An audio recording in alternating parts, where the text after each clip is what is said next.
하나님 말씀 보겠습니다. 하나님 말씀 사도행전 12장 20절로 25절 말씀입니다. 사도행전 12장 20절에서 25절 말씀.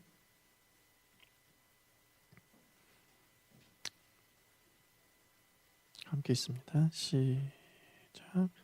헤롯이 두로와 시돈 사람들을 대단히 노여워하니 그들의 지방이 왕국에서 나는 양식을 먹는 까닭에 한마음으로 그에게 나와 왕의 침소 맡은 시나 블라스도를 설득하여 화목하기를 청한지라. 헤롯이 나를 택하여 왕복을 입고 단상에 앉아 백성에게 연설하니 백성들이 크게 부르되 이것은 신의 소리요 사람의 소리가 아니라 하거늘 헤롯이 영광을 하나님께로 돌리지 아니하므로 주의 사자가 고치니 벌레에게 먹혀 죽으니라. 하나님의 말씀은 흥왕하여 더하더라. 바나바와 사울이 부주하는 일을 마치고 마가라 하는 요한을 데리고 예루살렘에서 돌아오니라. 아멘.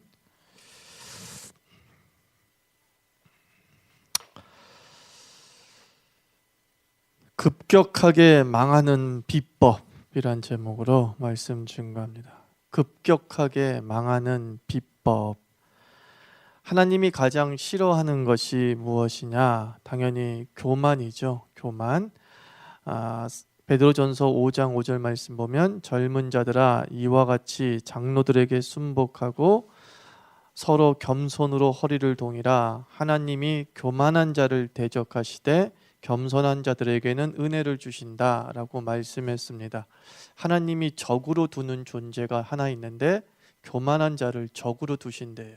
그래서 그 교만한 자는 하나님의 적으로 두어서 그를 파멸시키고 그를 물리치신다라고 말하고 있습니다. 성경을 읽어보면 망하는 길들이 여러 가지가 있습니다. 승리에 이르는 길도 있지만 우리가 망하는 길들을 보면서 또 반면 교사도 삼을 수 있어야 되지 않겠습니까? 첫째로 일하지 않으면 망합니다. 뭐 하지 않으면 망해요? 일하지 않으면 당연히 맞아요. 망하죠. 일하기 싫어하고 놀기만 하면 망합니다. 근데 일하기 싫어하는 사람에게 꼭 따라오는 또 하나의 특징이 있대요. 그게 뭐냐면 허세래요. 몸이 게으르고 자기 일에 게으른 사람이 희한하게도 허세가 있대요. 그래서 그 허세로 자기의 게으름을 이렇게 커버친다라는 거죠. 변명한다는 것이죠. 그래서 허세나 허영이 있으면 교만한 사람이 아니라 사실은 게으른 사람이에요. 일하기를 싫어하는 사람일 가능성이 굉장히 높다라고 얘기를 합니다. 여하튼 일하지 않는 자는 먹지도 말라라고 말씀하셨고, 또 일하지 않는 자에게 하나님께서 만나도 주시지만 그 만나는 그의 것이 될 수가 없죠. 반드시 아침 일찍 일어나서 그 만나가 떨어진 곳으로 나아가는 성실이 있어야 되고 부지런히 있어야지만이 자신의 광주리에 만나를 담아서 올 수 있습니다. 그래서 자신의 삶에서 허세와 허영을 버리고 열심히 일해야 됩니다. 자신의 게으름을 변명하는 것이 아니라 열심히 자기를 자극해서 성실하게 일하는 자세가 매우 필요하지요. 두 번째, 죄 지으면 망하죠. 당연하죠. 하나님께서는 죄에 대해서는 반드시 심판하십니다. 이 땅에서 하나님의 공의를 세우시기 위하여서 하나님의 뜻에 어긋난 악한 일들에 대하여서 반드시 심판하시죠. 그 심판이 더디 내리는 것처럼 보일 뿐이지 하나님께서는 사필 규정입니다. 반드시 옳은 것은 옳은 대로 가고 악한 것은 드러내시어서 필벌하신다라는 것이 성경의 메시지이죠.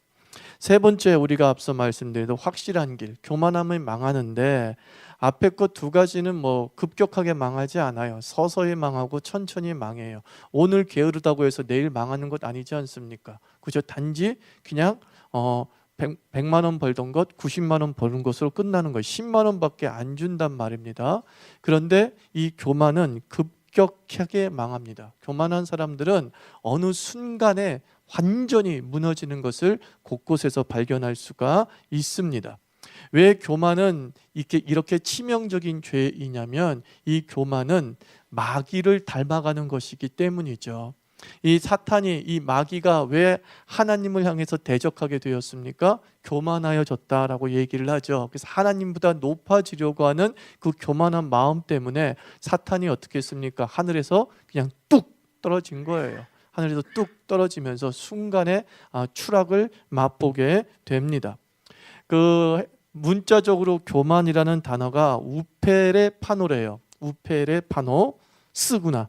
우페레 파노스라는 단어를 쓰고 있는데 이게 뭐냐면 자기 자신을 위로 드러낸다라는 뜻을 가지고 있다고 합니다.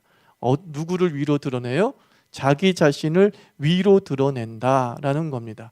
이게 잘 와닿지 않으면은 이렇게 사진을 여러 서 단체 사진 찍으려고 할 때 갑자기 팍 나타나는 애들이 있죠.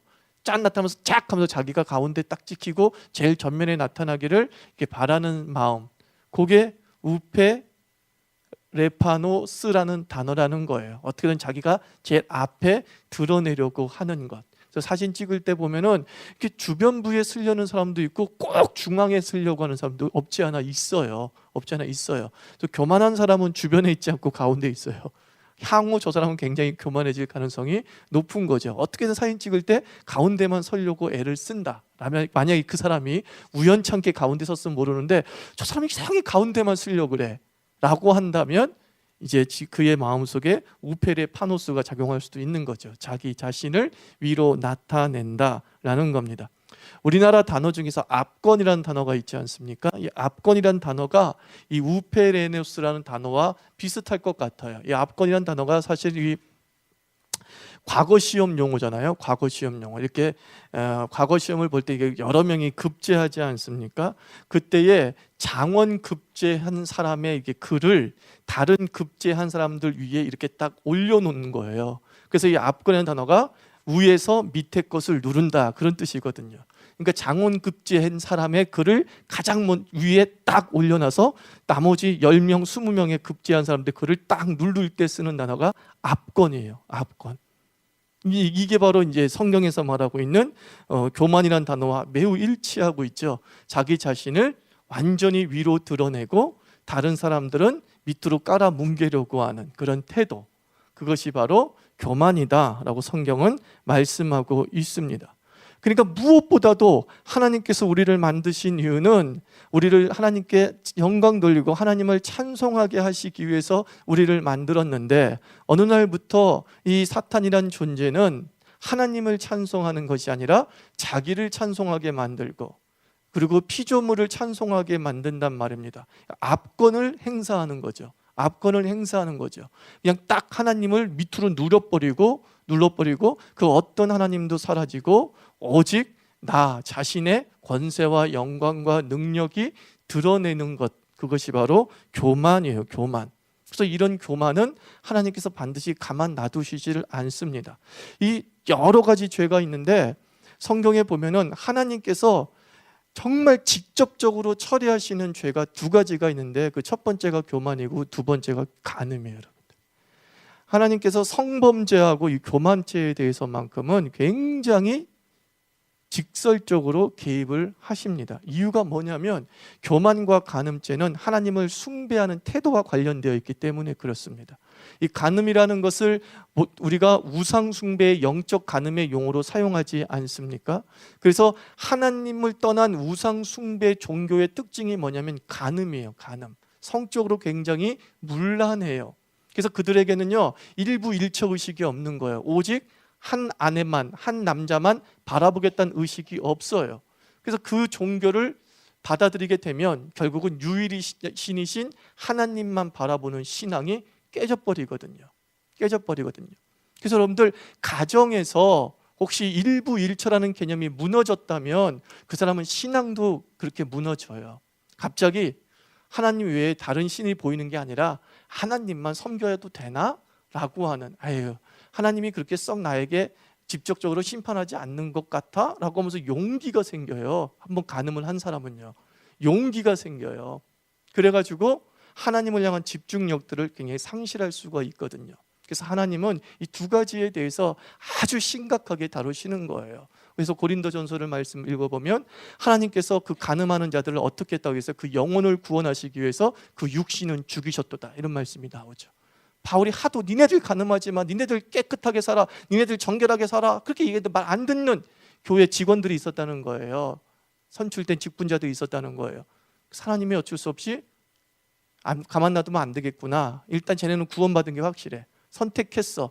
근데 이 땅에 놔두면 완전히 썩을 대로 썩을 거야.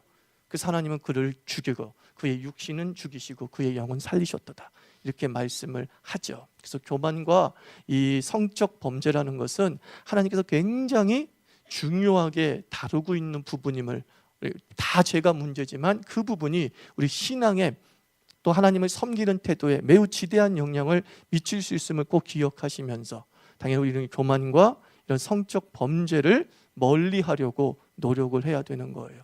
우리가 유혹에 빠지지 않도록 조심하는 그런 삶을 살 필요가 있죠. 그래서 급격하게 죽은 사람 오늘 나온 거예요. 헤롯이란 인물이죠. 이 헤롯은 헤롯 대왕의 손자입니다. 헤롯 대왕은 어떤 사람이에요? 예수님께서 탄생했을 때에 2세 미만의 남자아이들 싹 죽였던 아주 잔인한 왕이었습니다. 그리고 성전을 갖다가 거대하게 건축을 하면서 자기의 위세를 자랑했던 그런 왕, 그런 손자가 지금 사도행전 12장에 등장하고 있는 헤롯입니다. 예수님 전에, 예수님 탄생할 때의 헤롯은 할아버지 헤롯이고, 이 사도행전 12장에 기록된 헤롯은 손자 헤롯인데, 이 헤롯도 만만치 않게 엄청난 죄를 지었는데, 그 대표적인 경우로 자기의 위세를 떨치기 위해서, 또 사람들의 마음을 얻기 위해서 대표적인 경우로 베드로를 옥에 가두고 야고보를 죽인 사람이 헤롯이란 말이에요. 그러면서 여러 가지 뭐로 자기가 이제 이 정책을 펴나감에 있어서 칭송도 받았던 모양이죠. 그래서 어느 날 연설을 하는데 막 그 연설이 막 신의 음성처럼 막 백성들이 들리니까 막 백성들이 와, 헤롯 대왕 대단하시다, 와, 헤롯 대왕 놀라워, 와, 지금 막 저거는 이 땅의 음성이 아니지 않니? 막 웅성웅성거리고 막 별의별 좋은 얘기가 다 들린단 말이에요. 별의별 얘기가 다 들렸을 때에 이 헤롯이 너무 기분이 우쭐해가지고 진짜 자기가 신이 된 양 착각하고 있는 거죠. 아, 그렇지, 내가 정말 천상천하 유아독존, 나 같은 인간 없지, 나 같은 존재 없지, 내가 진짜 신이지 생각했던 모양이죠. 근데 어떻게 했어요? 그날 밤 하나님이 헤롯을 치사 충이 먹어 죽었다 그랬어요. 그래서 기록에 의하면은 이 그러니까 입에서 막 벌레가 기어 나왔다, 그렇게 기록이 되었기도 해요. 그러니까 내가 볼 때는 기생충 수억 마리가 갑자기 확 생긴 것 같아. 그날 막 기분이 좋아서 연애잔치 상상해 본 거예요. 연애잔치를 막 했어. 연애잔치를 막 해가지고 막 이거 고기 먹고 저거 고기 먹고 막 그랬다는 거죠. 그러다가 그 속에 엄청난 기생충이 들어있을 가능성도 있는 거죠. 제가 상상한 거예요. 벌레가 나왔다는 기록이 있게, 벌레가 뭘까? 뭐 바퀴벌레는 입에서 나올 수는 없는 거고 나올 수 있는 건 기생충밖에 없을 건데 기생충은 왜 나왔을까 생각해 보니까 꼬리에 꼬리를 물어서 음식에 실패했구나, 뭐 이렇게 생각을 한 거죠. 하여튼 그래요. 그래가지고 그냥 급격하게 죽었어요. 그날 그 자리에서 죽임을 당했어요. 이 교만에 대해서 하나님께서 치신 것이죠. 교만에 대해서 하나님께서 이 초대교회 사람들을 핍박하고 하나님의 사도를 죽여도 아무 문제가 없고 자신만만해 있는 이 모습을 보면서 네가 정말 하나님 살아계신 줄 모르고 있구나, 지금 네 권력이 대단해서 지금 여기까지 온 줄 생각하는 모양이구나 라고 하면서 하나님께서 보여주신 것이죠. 근데 참 재미난 사실은 무엇이냐면, 이렇게 급격히 죽은 헤롯이 죽은 다음에 이 사도행전의 다음 말씀을 연결시키는 게 굉장히 유머러스해요. 25절에 뭐라고 기록되냐 볼래요? 죽었어. 24절에 24절에 시작. 하나님의 말씀은 흥왕하여 뭐예요? 더하더라 라고 말씀하고 있어요. 헤롯이 교만하여서 초대교회의 걸림돌 중에 하나였어요. 그죠? 사도들을 죽이고 잡아 죽이고 순교시킨 장본인이란 말이에요. 그렇게 승승장구한 그 교만한 자가 죽은 다음에 어떤 일이 벌어지냐면, 도리어 교회는 아무 일이 없었다는 듯이 더 왕성해서 흥왕해지는 역사가 있었습니다. 여러분, 교회의 부흥의 출발이 무엇인지를 오늘 말씀이 보여주는 거예요. 교회의 부흥의 최대의 적은 교만한 자다, 이렇게 얘기하는 거예요. 우리 한 사람 한 사람이 하나님의 교회 앞에서 정직하게 서서 나 자신이 혹시 헤롯이 되고 있지 않는가 싶은 거예요. 근데 그 헤롯과 같은 교만이 죽는 그 순간 어떤 일이 벌어져요? 하나님의 말씀은 흥황하였더라. 우리 자유교회가 날마다 주님 앞에 압권을 죽이는 인생 되기를 축원합니다. 그죠? 하나님을 누르고 나를 나타내는 것이 아니라 나의 위에 하나님이 계시는 그런 삶을 살아가게 될 때에 인생의 부흥이 오는 것이죠. 교회의 부흥이 옴을 정말 사도행전은 역설적으로 기가 막히게 배치시켜 놓은 거예요. 한 사람의 교만한 죽음이라고는 사실로 보는 게 아니라 그 사실의 의미를 명확하게 우리에게 전달해 주고 있습니다. 오늘 내가 죽어야 될 부분이 무엇인지 보자는 것입니다. 일단 나라도 살아야 될 거 아니에요. 좋아요. 교회 부흥이니 민족 부흥이니 거창한 거 떠나서 나라도 좀 살아야 되지 않겠습니까? 그렇지 않습니까? 여러분 인생 잘 되기를 바랍니까? 잘 되길 바라잖아요. 인생 잘 되기를 바라잖아요. 내가 맡은 부분에 있어서 정말 좋은 열매를 맺기를 원하잖아요. 그러기 위해서 우리에게 필요한 게 뭐예요? 다른 사람을 누르는 압권, 이거 사라져야 돼요. 내가 어떻게든 드러나야 돼. 습관적으로 가운데 찍으려고 하는 이 압권, 나도 모르게 하는 이 습관, 나만 먼저 드러내고 싶은 습관, 이것들을 자꾸 죽여나가야 되는 것이죠. 그리고 하나님 앞에 온전히 겸손하게 내가 하나님 밑에 있습니다, 나는 사람들 밑에 있습니다 라고는 도리어 그 반대의 삶, 장원급제했음에도 불구하고 그냥 바닥에 딱 깔려있는 삶이 될 때에 하나님의 말씀은 흥황하여지고 교회는 날로 부흥하더라 라는 이 역사가 우리의 현실이 될 줄 믿습니다. 그러니까 결국 교만하면 망하지만 반대말로 겸손하면 흥하다라는 것이죠. 그럼 겸손이 뭐예요? 교만의 반대말로 나타나면 되는 거예요. 겸손은 성품이 아니에요. 많은 사람들이 겸손을 성품이라고 생각을 해요. 그래서 타고나게 겸손한 사람이 있다고 착각을 하죠. 그래서 네, 그렇군요, 이런 사람을 우리는 겸손하다고 얘기를 해요. 제가 뭐가 한 게 있나요? 뭐 이런 사람들을 겸손하다고 생각을 해요. 그러나 제가 뭘 한 게 있나요? 라고 여기서 끝나는 건 겸손이 아니에요. 제가 뭐 한 게 있나요? 여기서 끝나는 게 아니라 하나님이 다 하셨습니다. 뭐든지 하나님을 드러내야지 겸손인 것이죠. 성격상으로 사람들에게 온유하게 대하고 부드럽게 대하는 게 겸손이 아니라 이 모든 영광의 뿌리는 하나님에게 있습니다. 모든 능력은 하나님에게 있습니다. 말끝마다 하나님이 하셨다라고 말하는 거예요. 내가 기도했더니만 이게 아니야. 정말 겸손은 언어조차도 이렇게 나오는 거죠. 하나님이 나를 기도하게 하시더라, 이거죠. 그 대표적인 인물이 아일랜드의 부흥을 일으켰던 평신도예요. 로버트 뭐라는 그 평신도인데, 그분은 목사가 아니에요. 평신도예요. 그분이 어느 날 교회를 갔는데 막 여러 가지 폭풍과 문제로 말미암아서 이제 교회가 막 이제 내분도 있고 그래가지고 교회가 막 이렇게 찢어지고 목사님도 이제 잘 안 오시고 오랫동안 그래서 집사들이 돌아가면서 설교를 한 거예요. 자기 설교의 시간이 왔어요. 자기 설교의 시간이 왔을 때에 이상하게 기도를 거의 24시간을 하게 한다는 거예요. 자기가 했다는 거예요. 그러고 나서 가서 설교를 했는데 별거 아닌 설교인데 사람들이 막 무너지고 깨지고 놀라운 회개의 역사 그때 일어나는 것이죠. 그 부흥이 인도를 거쳐 1908년 우리 평양 부흥까지 연결이 되죠. 그 아일랜드 부흥을 일으켰던 그 분의 간증이 이렇게 되어 있어요. 내가 하나님께 오랫동안 기도해서 하나님의 능력을 받아 이 부흥을 일으켰다, 이렇게 얘기하지 않고 그날따라 하나님이 나로 기도하게 하시더라. 그날따라 나로 하나님이 도저히 그 자리를 일어서지 않고 자꾸 기도하게 하시더라. 나도 뭘 모르겠다, 이렇게 얘기해요. 내가 이렇게 기도 오래 하는 사람이 아니다. 근데 나로 그렇게 하루 종일 기도하게 하시더라. 이게 진짜 부흥인 거죠. 내가 어떻게 해서 어떻게 됐다라고 하는 것이 부흥이 아니라 하나님이 어떻게 해서 어떻게 하시게 하시더라 라는 고백이 부흥이죠. 그것이 바로 성경이 말하는 겸손이에요. 우리 자유교회와 우리 여러분의 인생 개개인 속에서 하나님에 대한 이야기가 많기를 축원합니다. 우리 삶 속에서 신앙적인 언어가 되기 위해서 내가를 자꾸 빼나갑시다. 내가 뭐 할까? 내가 뭐 할까? 내가 뭘 했어?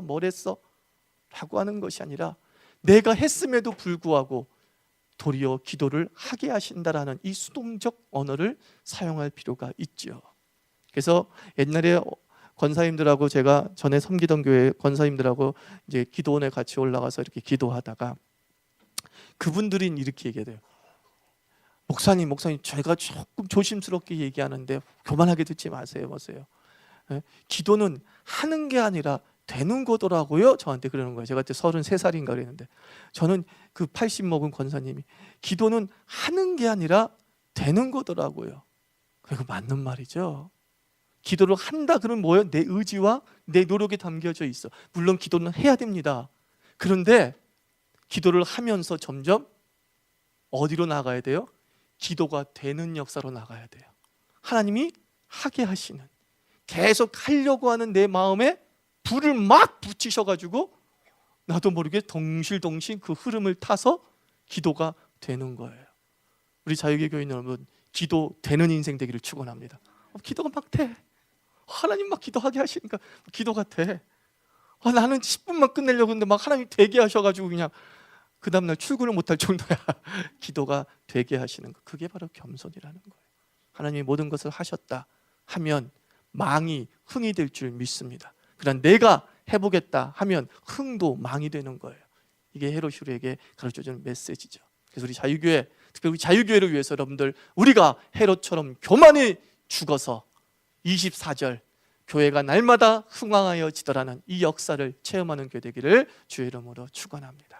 기도합시다. 하나님 아버지, 좋습니다. 하나님이 다 하셨습니다. 이것이 좀 습관이 되게 해 주옵소서. 하나님이 하신다라는 것을 드러내는 것이 좀 습관이 되게 해 주옵소서.